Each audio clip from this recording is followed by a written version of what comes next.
सर्व स्वातंत्र्य सेनानींची अण्णासाहेबांशी ओळख होत गेली। काँग्रेसच्या माध्यमातून आणि महात्मा गांधीजींच्या माध्यमातून जी सत्याग्रहाची चळवळ सुरू होती त्या चळवळीमध्ये अण्णासाहेब सहभागी झाले। धुळे जिल्ह्यातून सत्याग्रह करण्यासाठी सर्व काँग्रेसजन एकत्रित आले, सर्व स्वातंत्र्य सेनानी एकत्रित आले। मात्र त्याच वेळेस प्रताप मिलच्या गेटवर पहिल्यांदा सत्याग्रह करण्याचं काम जर कोणी केलं असेल तर ते अण्णासाहेब चुडामण आनंद पाटील यांनी केलं आणि तेव्हा अण्णासाहेब धुळे जिल्ह्यातून पहिले सत्याग्रही ठरले।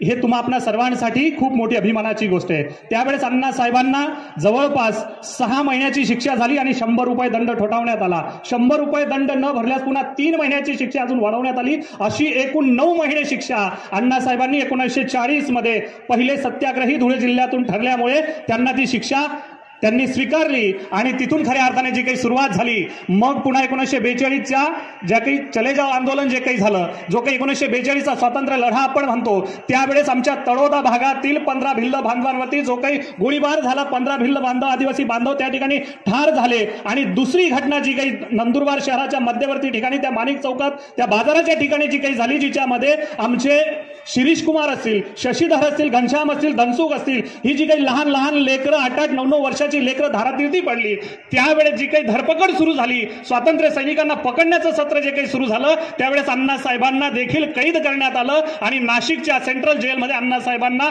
त्या ठिकाणी शिक्षा ठोठावण्यात आली। ती शिक्षा होती 2 वर्ष आणि रोखीचा दंड देखील होता। त्यावेळेस देखील अण्णासाहेब जवळपास 3 वर्षाच्या आसपास त्या ठिकाणी जेलमध्ये होते। म्हणजे खऱ्या अर्थानं ज्यांनी प्रत्यक्ष जेल भोगली, ज्यांनी स्वातंत्र्य चळवळीत आपला सहभाग नोंदवला आणि हे सर्व करत असताना या खानदेशामध्ये, या धुळे जिल्ह्यामध्ये इथल्या गावागावातल्या शेतकऱ्यांच्या, कष्टकऱ्यांच्या पोरांना शिक्षण मिळावं यासाठी त्यांनी जी काही चळवळ राबवली, जी काही माणसं जमा केली, त्यांच्या माध्यमातून, या शैक्षणिक संस्थांच्या माध्यमातून जो काही वटवृक्ष आज आपण पाहतोय, हे जे काही एकूण कार्यकर्तृत्व अण्णासाहेबांचं उभं राहिलेलं आहे, त्या कार्यकर्तृत्वाला उजाळा मिळावा आणि या ग्रामीण भागातील विद्यार्थ्यांना जशी शिक्षणाची कवाळं खुली झाली तशीच त्यांना मैदानातली कवाळं देखील खुली झाली पाहिजे।